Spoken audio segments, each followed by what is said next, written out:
I want to just take a minute to welcome our speaker today, Michael Ovitz, and give you just a thumbnail sketch of Michael's background for those of you who may not have heard about a lot of this in the past from two different perspectives. One is, in terms of Michael's history, Michael is one of the most accomplished entrepreneurs in the history of the media industry, and that's really important. The media industry is an industry that had been historically characterized by great entrepreneurs, mostly in the early part of the 20th century.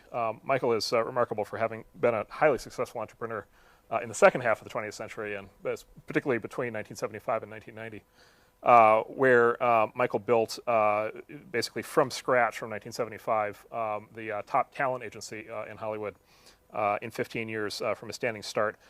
The backdrop to that is that Michael and four colleagues at William Morris, which was the top talent agency before CAA, Michael and four colleagues left in 1975 when Michael was in his mid-20s to start a brand new agency in an industry that was 75 years old. So a sort of a classic example of disruption into a pre-existing business, something a lot of us in this room are have a lot of experience with. In 15 years, from 1975 to 1990, with the standing start, built CAA into by far the dominant talent agency in Hollywood, and really turned CAA into what, at least I would describe as essentially the hub of the entertainment industry. And we'll go into that in quite a bit of detail and what that means. But in a nutshell, CAA ended up representing, by 1990, what should characterize as the majority of the really talented and highly regarded writers, directors, and actors in the entertainment industry. And in particular, and I'll ask Michael to talk about this at length, but in particular through providing an unparalleled level of quality of service to those clients. And many of those clients, if you talk to them today, years later, still talk about what a huge deal that was, the level of service CAA was able to perform for its clients, how important that was to their careers and to the industry.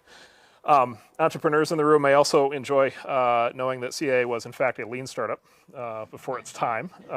So if Wikipedia is correct, which it sometimes is, CAA was started with a $21,000 bank loan. We had a $100,000 credit line. We drew down $21,000. $21,000. There we go. Famously started out on card tables and rented chairs. And the five partners' wives took turns acting as the receptionist. So old school and lean startup in many respects. No computers, email, cell phones. What else would you like to? I just want to set the context for all of you that don't understand the fact that there was life pre-technology, which my friend on my right here didn't return my calls for 9 years, only communicated with me on emails, but we now actually talk. He eventually explained to me this brand new invention called the telephone, and that you can't actually use it to do voice communication. So when I discovered the invention of the telephone, we took to it. Michael in particular, and we'll talk a lot about this today, but Michael and CAA, there's a tremendous amount of conceptual innovation involved, and in particular in three areas. One, which CAA was very publicly famous for, which was so-called packaging, which we'll talk about. Two is the range of services the CAA offered ended up being much broader than most of its competitors in very interesting ways. And then three, the untold story, the construction of the firm, the theory of how CAA got built, and that theory leading to the results of industry dominance is a story that's really never been told. It's never been written down, and you can't get it except for one-shot opportunity here today. So, and it's very, very interesting. We'll go through it in some detail, but very interesting how it was a very carefully thought out way to start a new firm in an existing industry that I think has a lot of power in terms of thinking about how we build companies today. And that brings me to sort of phase two of the introduction, which is Michael also is a very close friend of mine and of my partner Ben's and our firm's. Is a very key advisor to our firm and has been from the start. Michael and I have known each other now for over 10 years and worked together closely over 10 years. Michael was on our board at our Ben and I and John and Scott and others, our company Opsware, for I believe 7 years, pretty much the entire run. And was a hugely valuable contributor on that board, and then was a hugely valuable advisor to us starting this firm. And in fact, a lot of what we're trying to do with Andreessen Horowitz and the kind of services that we offer is based directly on Michael's experience building CAA. So, as those of you in the audience, either are dealing with us today or as you deal with us in the future, as you notice differences between us and some other venture firms, a lot of those differences after today you'll understand where they come from, where the ideas come from, because they come from Michael and his theories of how to build a high-quality service firm. So, with that in mind, welcome. And I would like to start by asking you to give us a thumbnail sketch of your life from birth to your entry into the talent agency business in 30 seconds or less. Well, it was 1890, Yes. and the family came across in a covered wagon. That's where it started. Yeah. You know, I hate to say this, but I had a very normal upbringing. My brother and I lived in a tract house in the San Fernando Valley. My father worked 2 jobs, and my mother was a housewife. And I wish I could sit.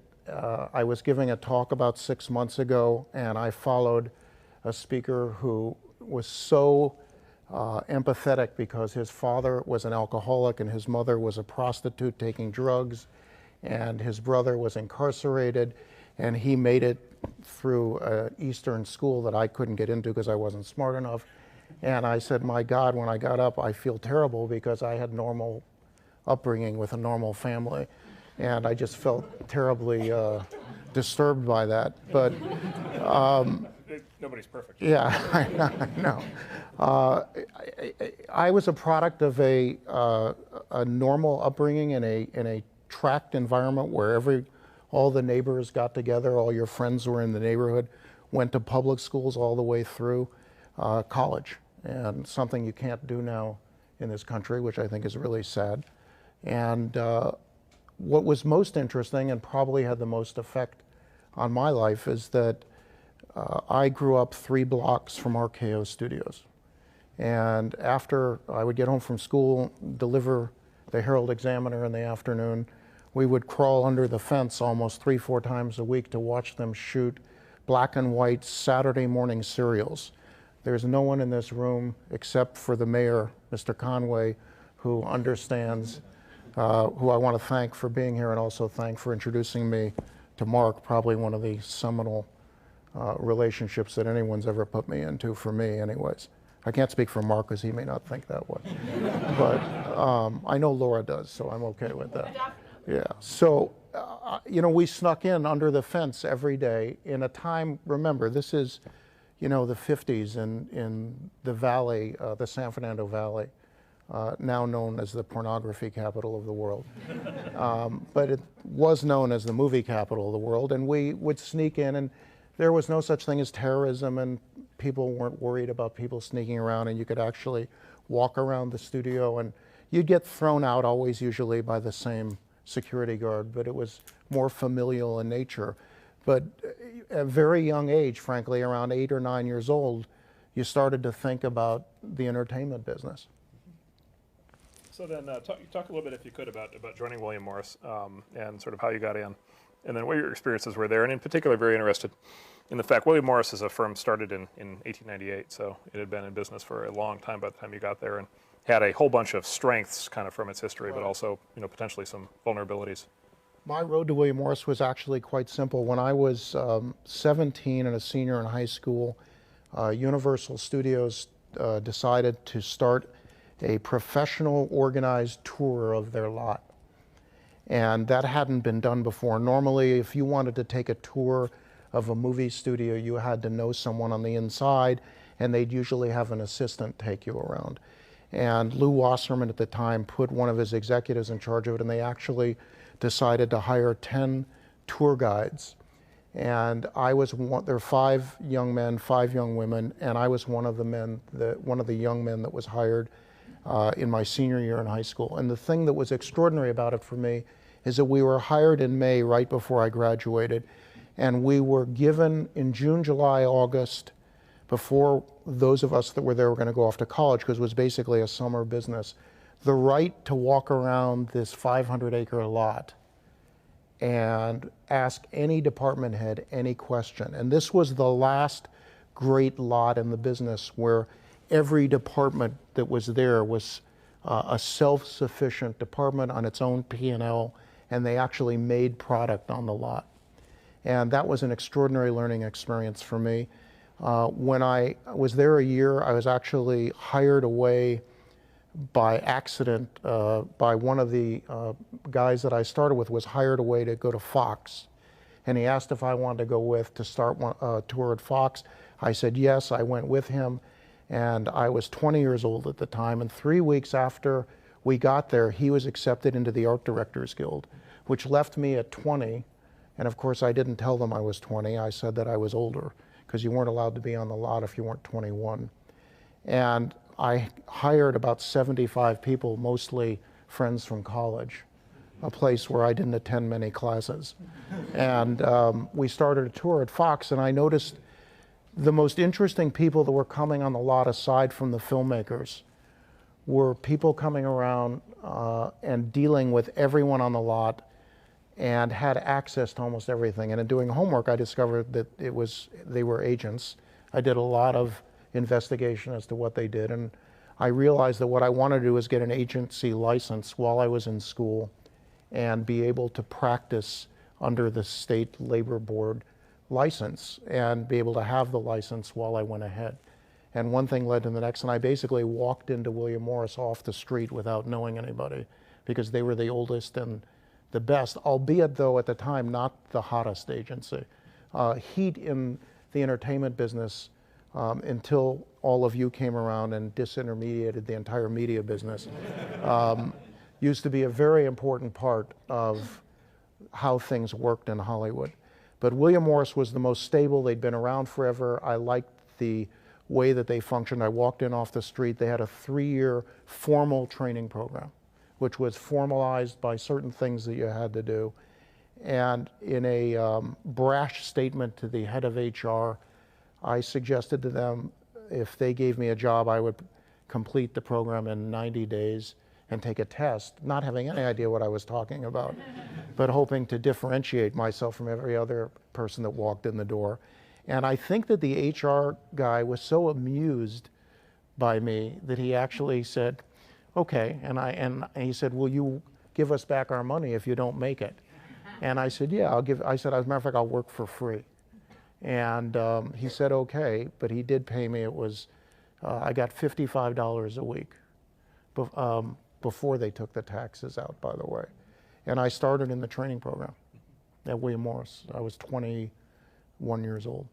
And then what happened from there?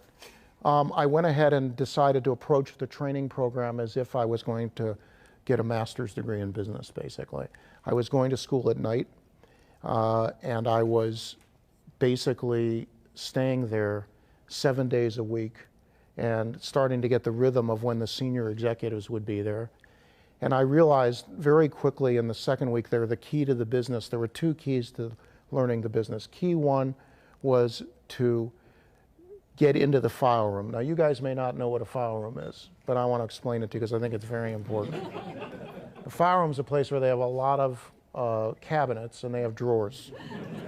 And you open these drawers and there's manila folders in there with papers. And this place had 75 years of files in this giant room, 5 times the size of this. Today we call that a wiki. Yeah. Today I think it's on my cell phone. Yes. And basically everything was in writing. There were no computers. There was nothing that you could keep these files on. So I realized that was key 1. Key 2 was the man who ran the company every day left at 6 o'clock, bless you, left at 6 o'clock to go to dinner with the founder of the company, who was in his mid to late 70s and semi-retired. And I knew that he came, I've discovered, because I was in the file room every night, having brought gifts to the very nice senior citizen lady who was running the file room, and she actually gave me a key. And I started at file A every night, and I went from A to Z in a period of about 70 days. But what I discovered was that the president of the company was coming back at 8:30 at night to work for 3 hours, sort of like your schedule, except he didn't work quite as late. And I discovered he was working by himself. So I planted myself, I took all the files out of the file room, put them on the desk at the front of the company by the reception desk, and planted myself there at 8:30 every night, Monday through Friday, realizing that at a point he would ask me to do something because he couldn't help himself. And sure enough, about 2 weeks in, he said, "Can you do me a favor?" And of course, I said, "Absolutely," introduced myself. and 3 days later I was made his assistant.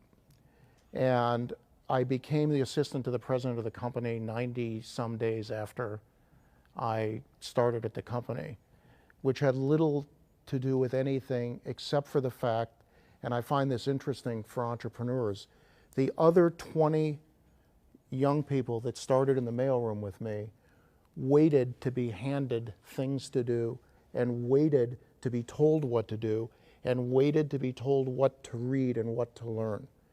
And one person going against the existing system stuck out like a sore thumb. It could have been anybody. It didn't have to be me. It could have been any one of those kids that were in their early 20s that had, none of us had anything to do. We all had time on our hands. So to fill that time, others would leave at 7 o'clock. My point of view was to stay there as long as I could. Yeah, today we would call you a nerd. And by the way, in today's world, I'd accept that and say thank you. So, and were you thinking at this point, were you just thinking in terms of I want to learn this business, or were you thinking I want to someday run this company, or I want to someday start my own company, or at what point did you start to kind of think? I was only thinking that I wanted to learn the business at that point, and that was it. I wanted to see if I could learn the business in a year to 2 years, which is basically like saying to someone, I'm going to go surf the complete internet, which is stupid. I mean, in retrospect, a lot of the things that I thought that I was going to do were incredibly naive, frankly, because the business, I worked in the business for 40 years, I still don't know anything when you get right down to it. Well, let's fast forward actually let's fast forward to the decision point of leaving. So talk a little bit about you at William Morris for several years then, or a small number of years, and then at a certain point you decided you might leave and start your own agency. Like how did that happen? I was there 5 years, and it was a very simple decision. I remember a group of us that were working and trying to work together. There was an extraordinary amount of competition within the company, and it was really nasty. I was in a meeting today with a few of the guys that work with Ron and Conway, with my partners James Ellis and Bryce Johnson and Alex Boswell, who are all here. And we were talking about the differences culturally between certain business disciplines. And the one thing that's so fantastic about being up here is that there's an extraordinary amount of collaboration. And when I was starting at the Morris Agency, it became very clear to me that it was dog eat dog. And it was very tough. You'd be skating down the ice and high sticking was expected. I mean, it just, or tripping. I mean, anything. From your colleagues? Yes, yeah. From everybody. It was unbelievable. It was almost like they would dare you to be successful. And it really became very clear to me very early that there had to be a better way to do this. So then how did that, so talk about the mechanics of the decision to leave, the decision to start your own agency. The decision actually to leave was oddly enough made for me because this is one of the stories I'm hoping Michael. Yeah, the decision was actually made for me, which very few people realize. I went to City National Bank and asked if I could get a loan to start the business. And a number of us had been talking, but we really weren't sure about which people we wanted to take and what disciplines we wanted to cover. And we didn't have a written business plan. We had an idea, but we had a preliminary conversation with City National Bank. And I remember distinctly what happened. I went home and there was a note taped at my door at 11 o'clock at night from one of the other guys that was going to be in the group saying that, call me before you talk to anybody. Now, by the way, in those days we had phones and they had dials on them. And occasionally there were a thing called party lines. You guys probably, well, if you watch Mad Men, you'd know a little bit about it. But Mad Men, by the way, was the business, incidentally. And I'm not kidding. It really is incredibly accurate. But so I got home, and sure enough, my phone was ringing when I walked in the door. They didn't have voicemail, by the way, or any of that stuff. Yeah. And I just want to make sure everyone understands it. You got a telegram. Yeah. It's like your old bourbons, you know. Yeah, that's right. So I didn't answer the phone. I waited for it to stop. I called this potential partner, and he said, well, the guy you went to for the loan at City National, we didn't calculate something. I said, what? He said, well, the guy who runs City National is best friends with the CFO of William Morris. and we're all going to get fired tomorrow, but they're not quite sure which of us, but they're going to try to figure it out in the morning. And I said, well, we better move this along. And we went out, it was 11 o'clock at night, and we met all night long. And we basically put this business plan together, the 5 of us. Actually, there were 6. And then one of the guys, we decided after that all-night meeting, wasn't going to be right for the mix. So we convinced him the next morning before we all went in over breakfast that he really shouldn't do this for a whole series of reasons. And then we went and we just quit. And how much sooner did that happen as opposed to kind of your ideal plan? Oh, I'd say about 6 months. Yeah. I'd say 6 months. And we had no office, we had nothing. We all, 4 of the 5 of us had company cars because they had a deal with, do you remember what a Buick is? I've heard the name. It came after Studebaker. I think I saw it on Mad Men. Yeah, so we all had these dopey Buicks that they leased us, these big boats with it, and because they had a deal with GM, trade out, and 4 of the 5 of us had to give our company cars back. So you had 5 of us in one car. We had no office. David Wolper, who just passed away, who was a great, great man, who was a client of William Morris, loaned us a single office. And we had no license. We had nothing. We had no money. We didn't have anything. Yeah. So it was a little bit of a shock to the system. So then what? Steps 1, 2, 3, 4, 5. Well, you've heard this story. You sure I should say this? Because you've heard this so many times. Absolutely. You don't want to hear this again. I've heard it. Ben's heard it too, so I don't think. Such a good story. But you don't want to hear these things. I want to hear it. Okay. You mean Mark doesn't tell you? So we basically made a list of the potential clients that we could take out of William Morris. And there were 75 people on the list, and we rated them by how sure we were that we could take these people, because the one thing we knew is that if we went into the television business quickly, which, by the way, was not the flagship business. The flagship business in the entertainment business is the motion picture business. Oddly enough, to this day, even though the economics are better in other businesses. But television, because of guild rules, pays their clients every Thursday. And we knew that if our clients got paid every Thursday, we'd get paid enough money to run the company. So we made a list of 75 clients, and I was telling Mark one day, the top 5 clients that we knew we were going to get, hell or high water, we were absolutely sure about, we got none of them. Did you hold that against them? No, we didn't hold that against them. We just never got involved with them. Yes, never became clients. And that's how it started out. We made this list, and then we started in Wolper's office taking meetings, literally 1 meeting every hour, 12 hours a day, 7 days a week. And we went and got offices at 9100 Wilshire. We found 5 empty offices. Couldn't quite figure out why. We had card tables we put up. And then the state labor commissioner called us up and came out to look at the offices. And 2 things occurred. One, when they saw card tables, they thought we were one of these fly-by-night agencies that booked things aside from talent. Well, you could call it talent. And that was a problem for them, so they weren't going to give us a license. And then the second thing that happened is we had taken it over from a company that made wigs, but it turns out, according to the Screen Actors Guild, this company didn't really make wigs. They made a lot of things that they weren't supposed to make, and we weren't going to get a license. And then, of course, we had William Morris sue us, which was really fun. So that's how we got started. So then so starting from scratch like that, so then how do you get your first clients? How does the business get built? We went in and we created a idea, which was that if you came with us, it was going to be a team effort, and that everyone would work on the team for the client, rather than the concept that we had at William Morris, where there was one executive on one client. And that was going to be our differentiator, which was a combination of team sport ethic with some Asian philosophy attached to it. And that we would work as a group for the individual clients. And the key to what we said basically was we were going to flip the paradigm. At some point in time, we would aggregate enough talent under one roof that we could have enough leverage against the financial people to turn it into a seller's market rather than the 40-year-old buyer's market. And bear in mind that up until the world you all make your living in, there was a tremendous barrier to entry in the media business.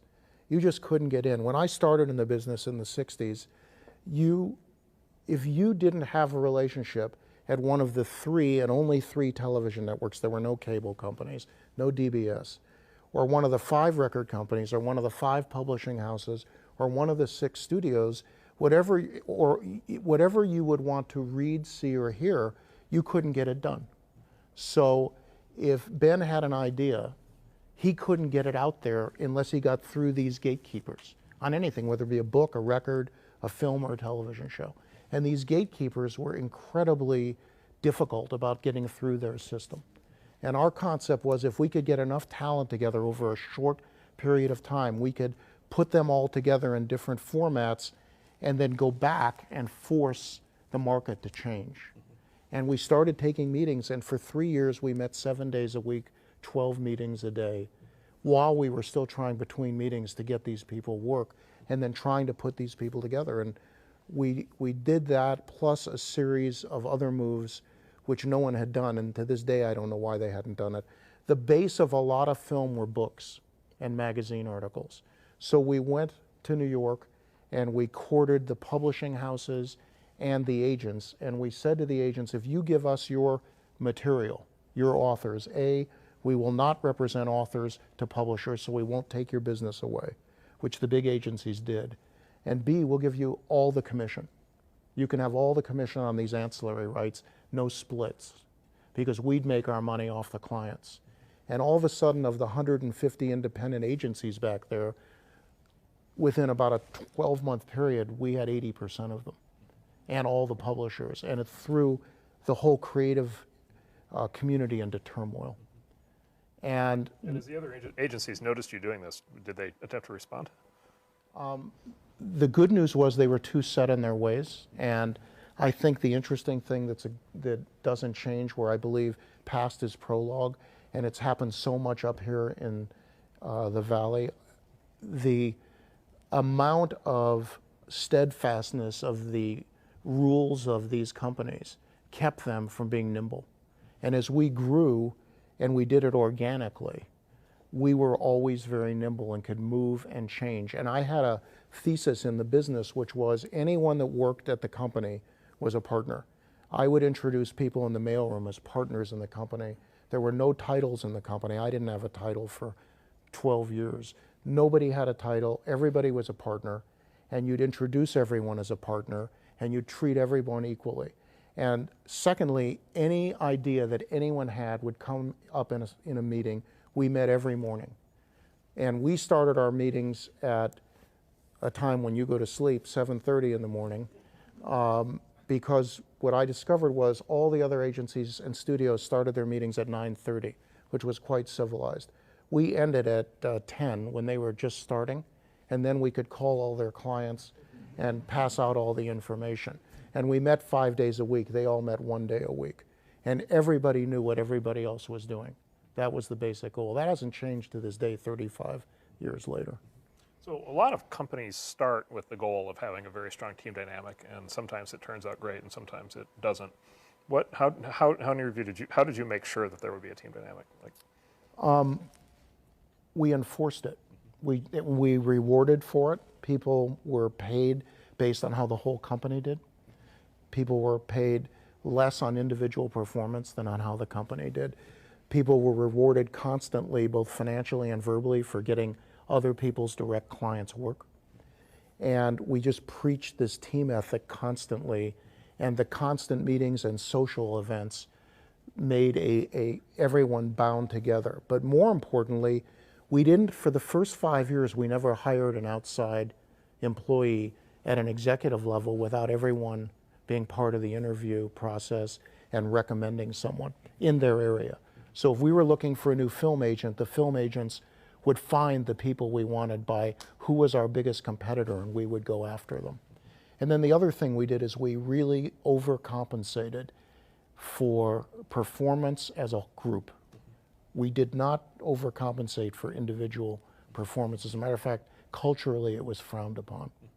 Did you have people who kind of were still determined to be individualistic and would kind of go off the rails? And like, how much of that would you tolerate in a dynamic environment? You know, we tolerated a lot of things, but I was really lucky. People that were there wanted to be part of the system. But I think As opposed to today, we didn't have one contract with the executive at the company, and we didn't have any contracts with the clients. And when I left the business, I would say of the 1,300 clients we have, we didn't have a piece of paper with anybody. And the reason was anyone could get out of an agreement with the guilds. You had 90-day term. If you didn't work for 90 days, you could terminate. So everyone could terminate. So by and large, in the time I was there, we didn't lose any clients because they didn't have any annual contractual dates to look forward to where they would have to think about terminating. Right. What you mentioned before, you said the goal, you had the strategic goal up front of aggregating enough talent to be able to reverse the power. Did you, number one, was that the idea from the start? And then number two, did you tell the first clients that that was the goal? Was that part of the pitch, or was at what point did that become a serious part of the pitch and then the operating model of the company? Well, it wasn't at the beginning because of the first couple of years we just needed to aggregate. We knew that in the back of our heads. We transitioned into that as we started to pick up a critical mass just in television. So for 5 years, we only focused on one area, which was television. We didn't go into films or music. We focused on television and on source material, books, and that was it. And once we got to that point where we really had the television business in a place where we were dominating it, and we were putting 10, 15 shows a season on the air and doing 20, 25 pilots. Again, a flush economy, very different than it is today. We started to, then I moved out of television completely and from scratch started a film business when I was 29. What was the last TV series you worked on? The last one I did was, I did a miniseries called Shogun, which was based on a James Clavell novel, which is an interesting story in itself for creative people because we were told point blank it would not work on television because it was about Asia, which is something that fascinated me. And the book they said was impossible because there were 50 running characters and no one could pronounce their names and no one would want to watch this and it would be a disaster. And when someone would say that kind of thing to us, it really got us excited. So we went out and we packaged it with the actor and a director and we got financing for it and then sold it to NBC, and it to this day is the second highest rated miniseries after Roots in the history of television. So then how did the firm change then as you expanded from one domain, expand from television into? Well, that's a really good question, and I think the simplest answer is it became a club, and I tried to really use that because people always want to get into a club. Except me. I don't want to get into a club because anybody that wants me in the club means it's not a club I should be in. Oh, come on. You just want to run the club. I did at the time. You can pick any club you want if you're elected president. We created a club atmosphere, and to your point about services, we basically gave service for everything that agents hadn't done in the past. We would put material together, we would put ideas together, we introduced clients to each other all the time. We introduced clients to non-clients. We would find ideas. I started a department that would develop ideas just based on headlines. We covered universities. We had every agent had an elective. So every agent had to do something in charity outside the company, and they had to do something to create product for clients. So we would actually look for ideas. The second thing that we did is we'd look for financing and we'd look for financial sources. And the third thing we did is that I decided what's the most important thing to these clients? And the two things that I came up with after work were medicine and schools for their kids. So we went out and I divided up the senior executives and we all went on boards of the major private schools. We gave donations to all the private schools. And we basically, I became the chairman of the UCLA Medical Center. And what happened was if a client had a problem or studio executive or anybody, we were able to intercede. You and I have had this conversation, and we were able to be very helpful. And plus, we were doing a good thing at the same time. So it was really a twofer, as opposed to a topher. That was a joke for somebody in the audience. Not a bad joke either, topher. So how did so were there any big crises along the way? Were there any big Yeah, there were a number of crises. We had one time one of the senior agents booked someone who was dead. I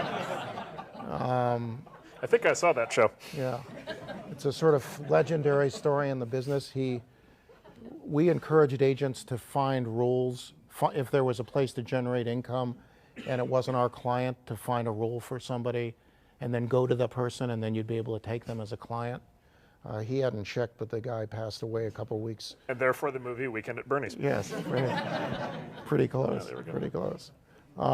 There were a couple of issues. We had, occasionally we would get into trouble between since we had a really large market share of talent, but we actually used that in our favor.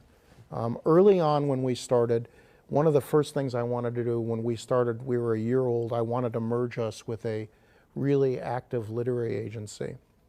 And they had 400 writers, which to me was the lifeblood of the business. And we started, by the way, and on our letterhead at the beginning it said, it didn't say talent agents, it just said, writers and actors agents. In other words, I wanted us to be known as a creative font, not just for performing talent, because performing talent needs something to perform. So we went and had a meeting with this literary agency. They had 4 partners, we had 5, and we were sitting around together, and I was really happy with the way it was going, and the idea of merging what we had with what they had would have given us a much faster dominant share. And one of the senior guys who went to a very fancy Eastern school, again, a place I couldn't get into, said to us, we would never represent Robert Redford. Now remember, this was 1980. Redford had done Butch Cassidy and the Sundance Kid and The Sting, and he was really an important, Jeremiah Johnson, he was an important actor. And he said, as a matter of fact, you guys are never going to represent big movie stars. That's the bailiwick of William Morris and of Creative Management Associates and all the other big companies. And he said, you guys just aren't going to get there. And again, pretty much like the mailroom, we said, we're going to get there. And they said, you're not. And the talks broke off. And I remember about a year later, I started a branding campaign for the company, which was pretty hokey at the time, but it worked, which was we would send out materials, screenplays and books in red covers with the CAA logo on it. And we'd send them out even to people that didn't want them, and we'd send them to doctors' offices, dentists' offices. People, they'd see these red covers, every studio executive, every television executive. We'd go to a restaurant and I'd have people leave them on the tables like they had left them by accident. It was just so manipulative, but it was a way to get our name out there.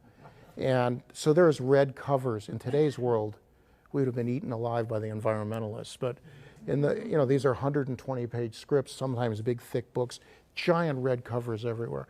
And then I decided we'd take out these ads in the trade papers, which was the lifeblood of the business at the time. Again, no internet.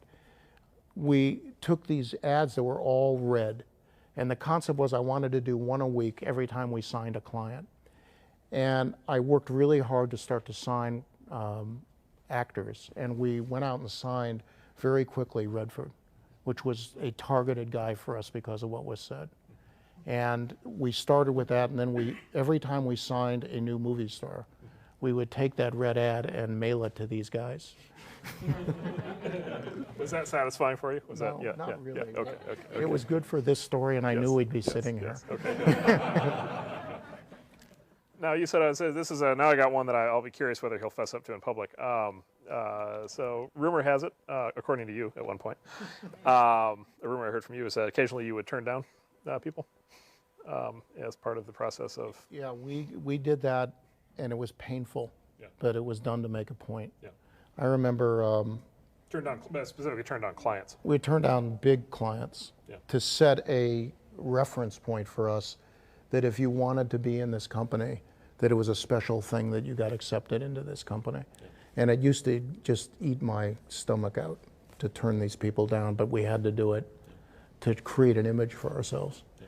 But then we also did things that everyone said was impossible. Everyone said, you can't represent actors or actresses that are in the same categories. So you can't represent, for example, Hoffman, De Niro, and Pacino, because they all get the same roles. They'll compete with each other, yeah.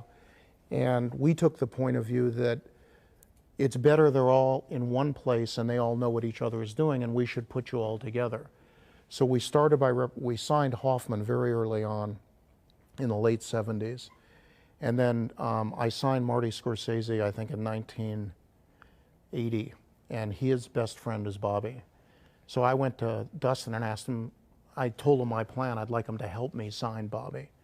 And he actually, to his credit, intellectually just got it immediately. He said, I'm going to help you. And he and Marty bookended me to sign Bobby. Then when I got him, I asked them both if I could go get Pacino, because I thought it'd be great if they were all together. And we had an idea for Bobby and Al to work together. And we went out and we signed Pacino. So we ended up for 25 years with all three of those guys, never a conflict in them all, and they all ended up working together. But there must have been conflicts from time to time. No, because they were going to get what they were going to get, and they could only do 2 things a year, sometimes 1. So it was, I mean, De Niro wasn't interested in playing the role in Tootsie, for example. It just didn't interest him. I can't imagine why not. Well, you'd have to understand that. So how are the other? So we're kind of go through this, since we're kind of into the into the 80s and building power. How are the other agencies responding at this point, as you started to aggregate sort of serious massive talent? We were relentless, and we created a competitive edge that didn't exist, that you're used to up here. Technology drives competition, so it's really in your DNA up here. It wasn't part of the business in the agency side or in putting projects together.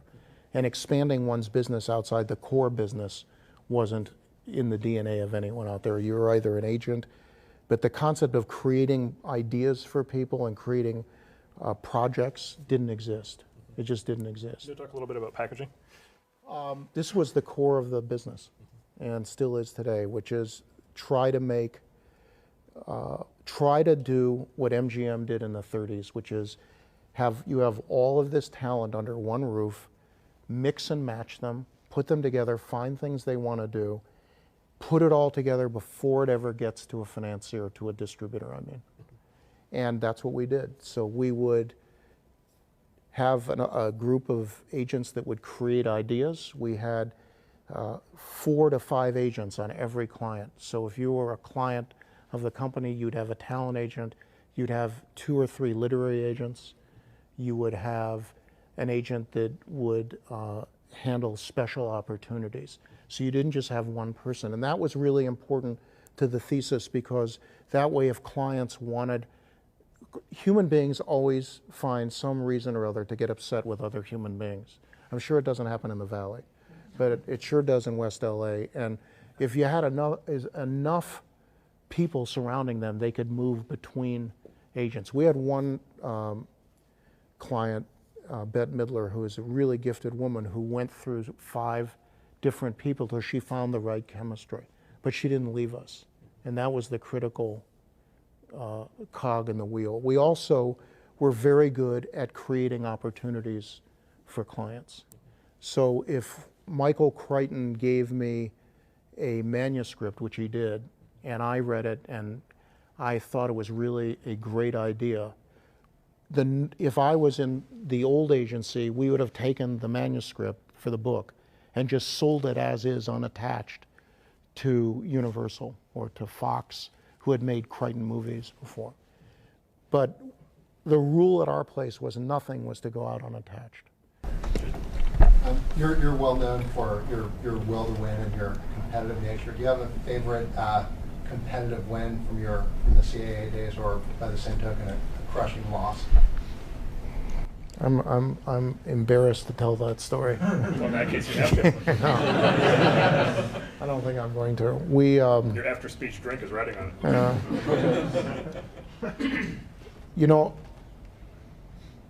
I will tell you, I'm glad you raised this, and I'll tell you that in retrospect, I think that and now that I think about your prior question, were you two talking before this? Okay. We may have been too competitive. Once we hit a certain point, my guess is we could have, if I had to do it again, we'd ratchet back maybe a little bit. I think we drove this thing to the point of where I think if we had to do it again, I'd probably have, and that may come from age, maturity, looking back, I don't know. But we were so competitive in business principles. And one of the things I remember specifically was there was one, we were really very, very competitive with William Morris because when we started, they sent a cease and desist letter to us. It's pretty tough when you're 26 years old. You've got $21,000 of cash, you've spent it all, and a 300-person law firm sends you a cease and desist letter on your name, which you've already published in the trade papers, and your logo, and they tell you can't use it because they have a client that owns it. And that client happens to have been a competitor to William Morris. Well, it turns out that what I discovered through an old school friend was that William Morris hired that firm, which didn't represent the other company, Creative Management. It represented William Morris, who used the other company, got them to agree to send us a cease and desist letter. So that created a competitive spirit in us. And I remember we took every single one of their what's called a bankable client, which are people you can put projects on, and they had one director left. And we took them. Yeah, we could. Yeah. Yeah. So I spent years of my life trying to solve the particular thing that you're talking about, which is how to package content. And one of the things that I've come up with is that perhaps copyrights have been overvalued, specifically because of technical format changes. So the advent of home video, what did DVD sales do for you guys? Every time you do a switch from LPs to cassette tapes to CDs, people would rebuy the same buy the same copyright over and over again. And so if you look at profits in the entertainment industries in the 90s, it seemed like a big part of it was these basically new widgets that came from technology companies being able to sell the same copyright over and over again. And the industry scaled to the size that it, based upon those really, really big profits on selling the same copyright over and over again. And so I personally kind of arrived at the place that there's more of a going back to the norm, unfortunately, rather than a way to perpetuate the relative value of copyrights over time. So technology built up these massive profits off of intellectual property, and now technology is dropping it down. So I just like to get your thoughts. Well, I think you're 100% right. I mean, what occurred, the way we made money was in format changes. Yeah, DVD sales, right? I mean, well, it was before that. I mean, it went all the way back. I remember I told Mark this story in 69 or let's say, no, 73. I bought my first videotape recorder for the company, and it was made by Panasonic. It was a 3/4 inch recorder. It weighed 400 pounds. It took two of us to carry it up to the office, and it made so much noise that and it was highly unreliable, but you could smell something was going to happen. And then all of a sudden, 3/4 went to 1/2 inch, and then Beta and VHS fought it out, with Beta being a better technology, but Matsushita out marketing Sony for a change, which is interesting. And then it went into, cassettes, and then all the same stuff was. I have libraries at home because I would get, for example, the Sony library that started on. I have them on big cassettes, little cassettes, DAT cassettes, CDs, and then DVDs. And now they're all in storage someplace because they're all irrelevant because Mr. Jobs came out with the appropriate device. That being said, I still feel that the model that Apple set up, for me, is the convenient, simple, easy answer to all of this if it would be adopted. But as Mark has said to me many times, and I don't know the exact metric, you say it better, when I called Mark, this is years ago, and saying, God, isn't it great there were 120 million legal downloads of a song, and Mark said yes, and 3 billion illegal downloads, which is the problem. And I have 3 children. 2 of them work One works at Zynga and one works at Adley, and it's been a interesting education for me, watching their purchasing behavior, also threatening them that if they do anything illegal, they're going to all go to jail. Probably just as well. So we've hit 7 o'clock. Thanks very much, everybody, for coming. What? All right, one more, quickly. Oh, Conway. There we go. Are you going to get involved in Silicon Valley at all? Well, if you leave anything left on the table,